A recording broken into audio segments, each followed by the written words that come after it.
से होकर आप अपने घर गए।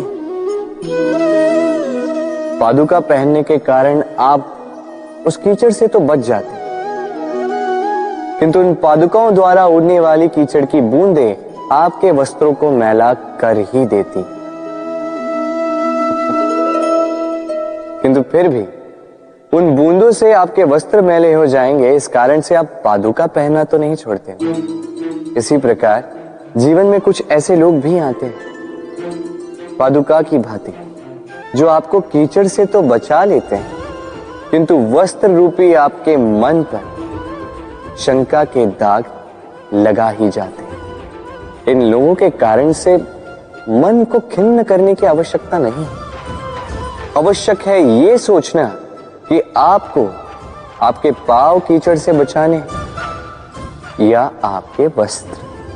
जीवन में गंभीर होना अच्छी बात है, किंतु हर बात को यदि गंभीरता से लेने लगोगे तो जीवन का आनंद समाप्त हो जाएगा। ये संसार अनित्य है, यहां पे ऐसा कुछ भी नहीं जो सदा के लिए जीवित रहेगा। तो जब तक ये जीवन है, संतोष और आनंद से जिए। स्वयं पर छिटकने वाले कीचड़ पर ध्यान ना दें, बस आनंद बांटते रहें। मन प्रसन्न होकर बोले, राधे राधे। व्यक्ति को जब अपने प्रेम को खो देने का भय होता है, तो वो अपने प्रेम को इतने कस के पकड़ कर रखता है कि प्रेम को ही पीड़ा होने लगती है। प्रेम पा तो लेता है, किंतु उसे कैसे सहेजना है ये जब उसे नहीं समझ आता, तब वो उस प्रेम पर स्वामित्व पाने का प्रयास करता है और यहीं जन्म लेती है असुरक्षा की ये भावना, ईर्ष्या। जब एक लंबे वियोग के पश्चात दो प्रेमी एक दूसरे से पुनः मिलते हैं, तो सबसे पहला भाव जो उनके मन में आता है वो ये कि कैसे एक क्षण के लिए भी अपने प्रेमी को स्वयं से दूर न जाने दो, कैसे अपने जीवन का एक एक क्षण अपने प्रेमी के साथ बिता। प्रयास ये रहता है दाऊ, इन दो प्रेमियों के मध्य में कोई भी ना आ पाए, और जब ये नहीं हो पाता तब जागती है ईर्ष्या। परीक्षा एक ऐसी व्यवस्था जिससे मुझे, आपको, सबको कहीं ना कहीं दो चार होना ही पड़ता है। स्मरण कीजिए अपना बालपन। आप परीक्षा देने बैठे हैं। अब कुछ बालक ऐसे होते हैं जो वर्ष भर परिश्रम करते हैं, पढ़ते हैं, मन से परीक्षा देते हैं। कुछ बालक ऐसे होते हैं जो अपने आसपास बैठे बालकों की नकल करते हैं और परीक्षा में उत्तीर्ण भी हो जाते हैं। बुरा लगता है ये सोचकर कि कोई बिना किसी परिश्रम के परीक्षा में उत्तीर्ण कैसे हो सकता है, किंतु स्मरण रखिएगा, जो नकल करते हैं वो परीक्षा में उत्तीर्ण हो सकते हैं, सफल नहीं, क्योंकि वो नकल करते हैं बिना प्रश्न को समझे, बिना उत्तर का तरीका निकाले। यही हमारे साथ भी होता है। हम हमारे जीवन में दूसरों को देखते हैं, उनकी नकल करते हैं, उनकी भांति बनने का प्रयास करते हैं, किंतु ना हमारे जीवन में सफलता आती है, ना आनंद आता है। क्यों? क्योंकि हम एक विशेष बात भूल जाते हैं कि प्रत्येक मनुष्य का व्यक्तित्व भिन्न होता है। आप दूसरों की नकल करके अपना जीवन व्यतीत कर सकते हैं, किंतु यदि अपने जीवन में सफलता लानी, यदि अपने जीवन में आनंद लाना है, तो स्मरण रखिए, स्वयं के प्रश्नों का उत्तर जीवन में स्वयं को ही खोजना होगा। राधे राधे। मनुष्य को जब सफलता मिलती है, तब उसमें जागता है अहंकार, और ऐसे में मनुष्य अक्सर एक बात भूल जाता है, झुकना। सोचता है कि मैं किसी के समक्ष क्यों झुकूं? और ऐसा इसलिए होता है क्योंकि मनुष्य एक महत्वपूर्ण बात भूल जाता है। इस संसार में, इस जीवन में उसने जो भी प्राप्त किया है, झुक कर प्राप्त किया।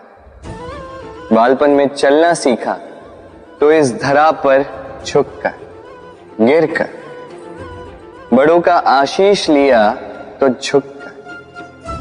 किसान को फसल काटने के लिए झुकना पड़ता, कुएं से पानी निकालने के लिए पात्र को झुकना पड़ता है। भगवान से आशीर्वाद प्राप्त करने के लिए उनके समक्ष झुकना पड़ता है। आंधियों में वृक्ष सुरक्षित कैसे रहते? झुककर। सम्मान कैसे पाया जाता है? झुककर। किसी के समक्ष झुकने का अर्थ स्वयं का आत्मसम्मान खो देना नहीं, उसका अर्थ होता है विनम्रता। हम मनुष्य हैं और इस आकाश की ऊंचाइयों तक पहुंचने के लिए हमें किसी पक्षी की भांति पंखों की आवश्यकता नहीं। बस जितना झुकेंगे उतना ही ऊपर उठेंगे। राधे राधे। आप इस संसार में ऐसे कई लोगों को जानते होंगे जिन्हें आप स्वार्थी मानते हैं, जो आवश्यकता पड़ने पर ही आपको स्मरण करते हैं, अन्यथा वर्षों तक कहीं दिखाई भी नहीं देते। किंतु जैसे ही उनकी आपके सहायता की आवश्यकता पड़ती है, हाथ जोड़कर आपके सामने सज्ज रहते। बड़ा क्रोध आता है ना इनको, मन खिन्न हो जाता है। मन से ये स्वर निकलता है कि इस व्यक्ति की सहायता न करें। किंतु ऐसा कभी मत कीजिए। आप सोचेंगे क्यों कह रहा हूं मैं ऐसा? स्मरण रखिएगा, दीपक का स्मरण व्यक्ति केवल तभी करता है जब अंधकार गहरा हो जाता है। उसे स्वार्थी मानकर स्वयं व्याकुल ना हो, स्वयं को दीपक मानकर आनंदित होइए। भाग्यवान समझिए खुद को कि किसी को आवश्यकता पड़ने पर आपकी याद आए, कि आप इस संसार में किसी की सहायता करने योग्य हैं। इस जीवन में किसी के स्वार्थी होने से स्वयं का दृष्टिकोण न बदले। बस ये दृष्टि रखिए,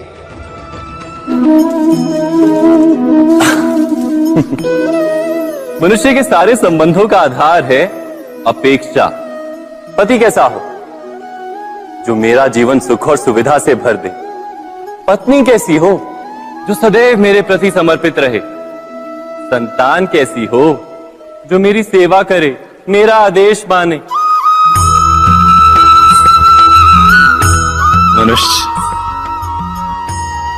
मनुष्य उसी को प्रेम भी कर पाता है जो उसकी अपेक्षा पूर्ण करता है।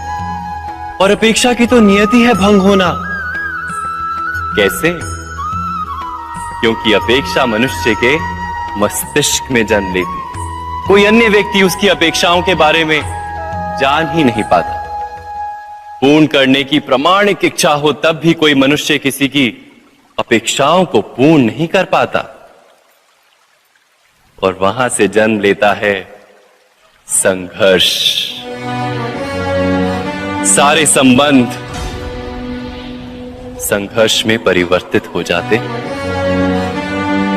पर मनुष्य अपेक्षा को संबंध का आधार ना बनाए और स्वीकार करे केवल संबंध का आधार, तो क्या ये जीवन स्वयमेव सुख और शांति से नहीं भर जाएगा? स्वयं विचार कीजिएगा।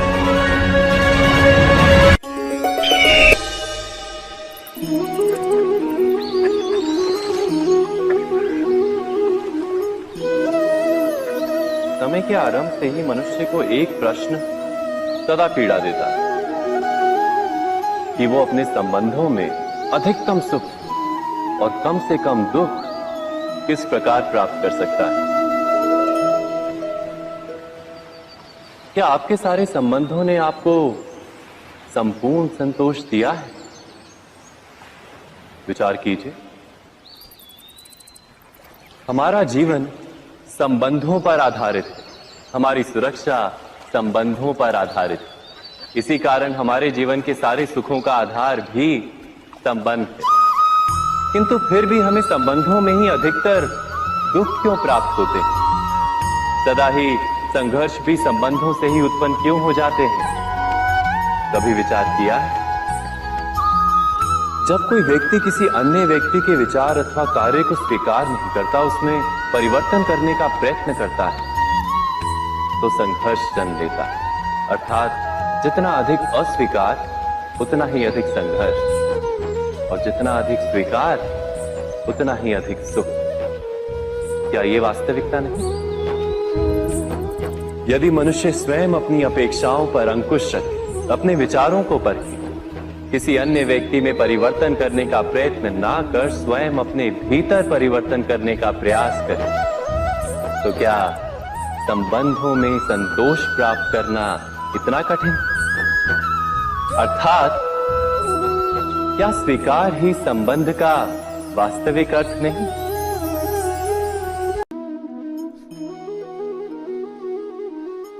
जगत में प्रत्येक व्यक्ति को किसी ना किसी प्रकार की निर्बलता अवश्य होती है। जैसे कोई बहुत तेजी से दौड़ नहीं पाता तो कोई अधिक भार नहीं उठा पाता, कोई असाध्य रोग से पीड़ित रहता है तो कोई पढ़े हुए पाठों को स्मरण में नहीं रख पाता। ऐसे अनेकों उदाहरण और भी हैं। क्या आप किसी ऐसे व्यक्ति को जानते हैं जिसे सब कुछ प्राप्त हो और हम जीवन की उस एक निर्बलता को जीवन का केंद्र मानकर जीते हैं? इस कारणवश हृदय में दुख और असंतोष रहता है सदा। निर्बलता मनुष्य को जन्म से अथवा संजोग से प्राप्त होती है, किंतु उस निर्बलता को मनुष्य का मन अपनी मर्यादा बना लेता है। किंतु कुछ व्यक्ति ऐसे भी होते हैं जो अपने पुरुषार्थ और श्रम से उस निर्बलता को पराजित कर देते हैं। क्या भेद है उनमें और अन्य लोगों में? क्या आपने कभी विचार किया है? सरल सा उत्तर है इसका। जो व्यक्ति निर्बलता से पराजित नहीं होता, जो पुरुषार्थ करने का साहस रखता है हृदय में, वो निर्बलता को पार कर जाता है। अर्थात निर्बलता अवश्य ईश्वर देता है, किंतु मर्यादा मनुष्य का मन ही निर्मित करता है। स्वयं विचार कीजिए।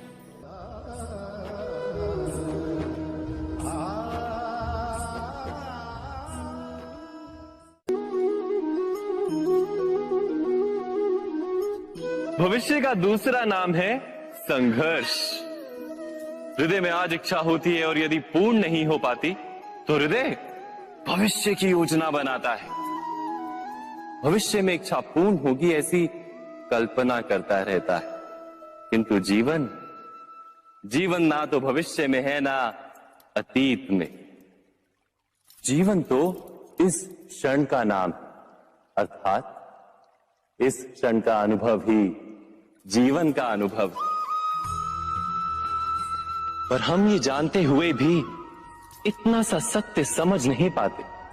या तो हम बीते हुए समय के स्मरणों को घेर कर बैठे रहते हैं, या फिर आने वाले समय के लिए हम योजनाएं बनाते रहते हैं और जीवन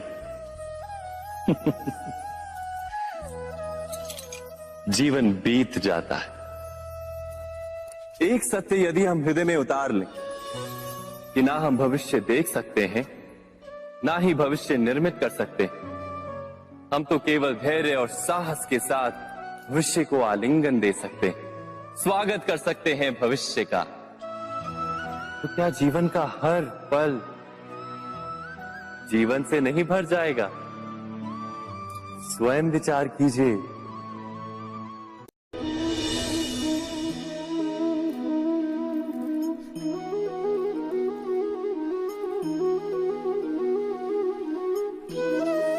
ज्ञान प्राप्ति सदा ही समर्पण से होती है, ये हम सब जानते हैं। किंतु समर्पण का वास्तविक महत्व क्या है?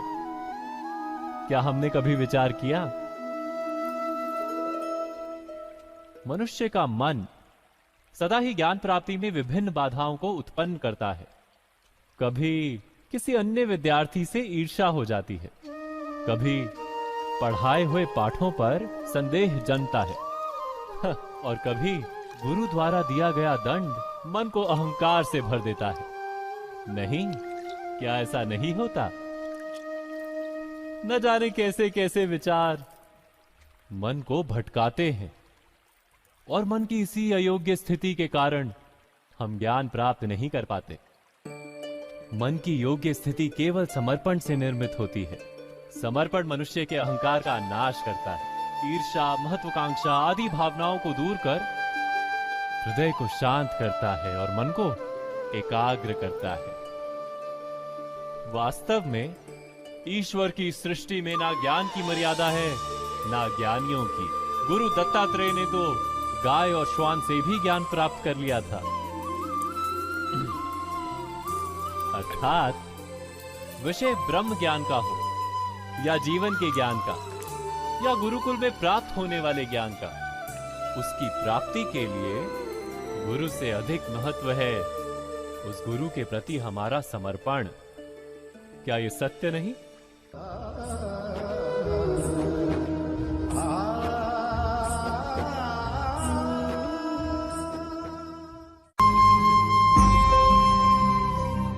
प्रत्येक मनुष्य के जीवन में ऐसा क्षण अवश्य आता है जब सारे स्वप्न, सारी आशाएं, सारे दृश्य ध्वस्त हो जाते हैं। जीवन के सारे आयोजन ही बिखर जाते हैं। एक और धर्म होता है और दूसरी ओर सुख। इसी को धर्म संकट कहते हैं। जब धर्म का वहन ही संकट हो और धर्म का त्याग ही सुख हो। विचार कीजिए, कभी किसी स्वजन के विरुद्ध सत्य बोलने का अवसर प्राप्त हो जाता है, कभी ठीक दरिद्रता के समय सरलता से चोरी करने का मार्ग प्राप्त हो जाता है, कभी किसी शक्तिशाली राजनेता या राजा के कर्मचारी का अधर्म प्रकट हो जाता है। सबके जीवन में ऐसी घटना बनती ही रहती है। अधिकतर लोग ऐसे किसी क्षण को धर्म संकट के रूप में जान ही नहीं पाते। हमें किसी प्रकार के संघर्ष का अनुभव ही नहीं होता। सहजता से सुख की ओर खींचे चले जाते हैं, जैसे मक्खी गुड़ की ओर खींची चली जाती। वास्तव में धर्म संकट का क्षण ईश्वर के निकट जाने का क्षण होता है। यदि हम संघर्षों से भयभीत ना हो, सुख की ओर आकर्षित ना हो, अपने धर्म पर दृढ़ रहे, तो ईश्वर का साक्षात्कार दूर नहीं।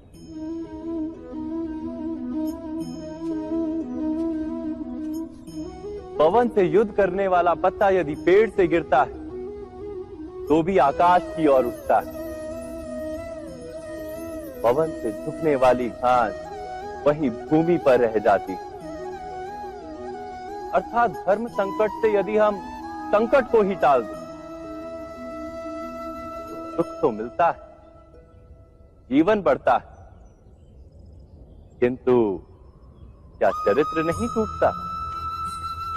क्या आत्मा दरिद्र नहीं हो जाती? क्या ईश्वर से अंतर नहीं हो जाता? स्वयं विचार कीजिए।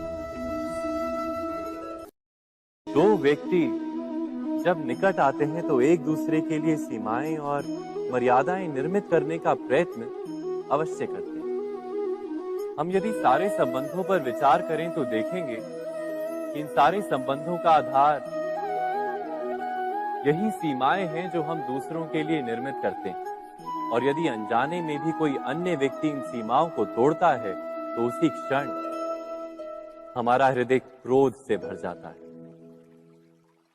इन सीमाओं का वास्तविक रूप क्या है? क्या हमने कभी विचार किया? सीमाओं के द्वारा हम दूसरे व्यक्ति को निर्णय करने की अनुमति नहीं देते, अपना निर्णय उस व्यक्ति पर थोपते, अर्थात किसी की स्वतंत्रता का अस्वीकार करते हैं हम। और जब स्वतंत्रता का अस्वीकार किया जाता है तो उसका हृदय दुख से भर जाता है, और जब वो सीमाओं को तोड़ता है तो हमारा हृदय क्रोध से भर जाता है। क्या ऐसा नहीं होता?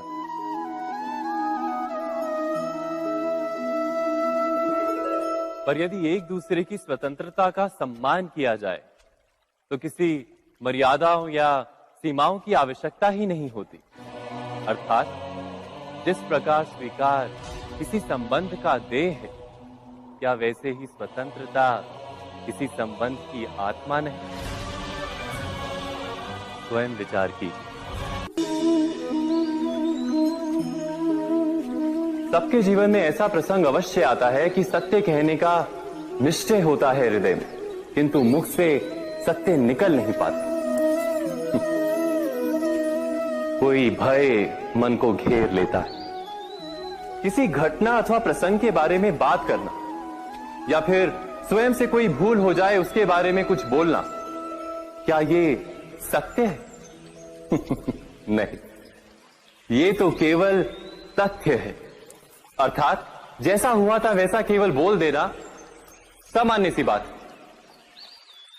किंतु कभी कभी उस तथ्य को बोलते हुए भी भय लगता है।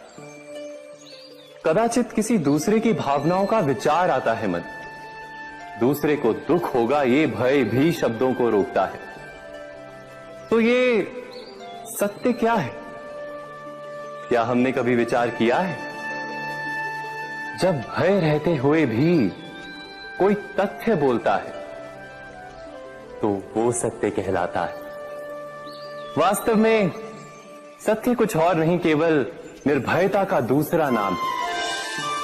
और निर्भय होने का कोई समय नहीं होता, क्योंकि निर्भयता आत्मा का स्वभाव है। अर्थात क्या प्रत्येक क्षण सत्य बोलने का क्षण नहीं होता?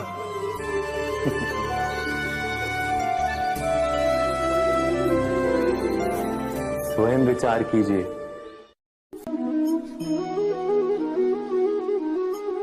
श्रेष्ठता का क्या अर्थ है?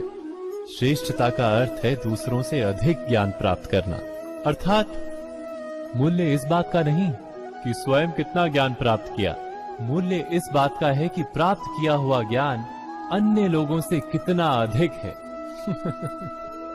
अर्थात श्रेष्ठता की इच्छा ज्ञान प्राप्ति को भी एक स्पर्धा बना देती है। और स्पर्धा में विजय अंतिम कब होती है?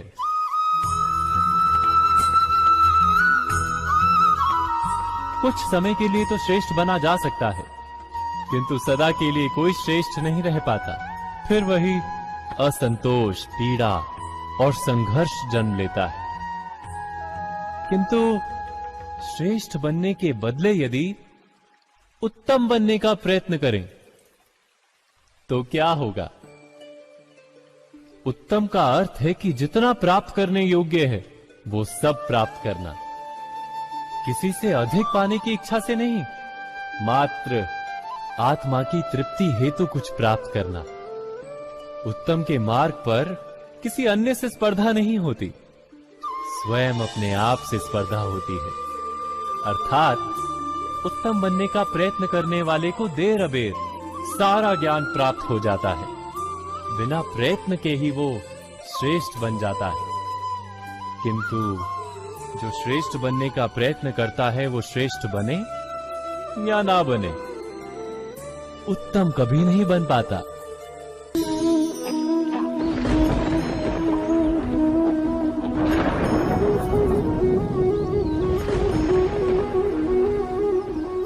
सपनों और पूर्वाभासों के आधार पर हम भविष्य के सुख दुख की कल्पना करते हैं। भविष्य के दुख का कारण दूर करने के लिए हम आज योजना बनाते हैं। किंतु कल के संकट को आज निर्मूल करने से हमें लाभ मिलता है या हानि पहुंचती है? ये प्रश्न हम कभी नहीं करते। सत्य तो ये है कि संकट और उसका निवारण साथ जन से, व्यक्ति के लिए भी और सृष्टि के लिए भी। नहीं, आप अपने भूतकाल का स्मरण कीजिए, इतिहास को देखिए। आप तुरंत ही ये जान पाएंगे कि जब जब संकट आता है तब तब उसका निवारण करने वाली शक्ति भी जन्म लेती। यही तो जगत का चलन है। वस्तुतः संकट ही शक्ति के जन्म का कारण है। प्रत्येक व्यक्ति जब संकट से निकलता है तो एक पद आगे बढ़ा होता है, अधिक चमकता है, आत्मविश्वास से अधिक भरा होता है, न केवल अपने लिए अपितु विश्व के लिए भी। क्या ये सत्य नहीं? वास्तव में संकट का जन्म है एक अवसर का जन्म, अपने आप को बदलने का अवसर, अपने विचारों को ऊंचाई पर करने का अवसर, अपनी आत्मा को बलवान और ज्ञान मंडित बनाने का अवसर। जो ये कर पाता है उसे कोई संकट नहीं होता, किंतु जो ये नहीं कर पाता वो तो स्वयं एक संकट है विश्व के लिए। विचार कीजिए। राधे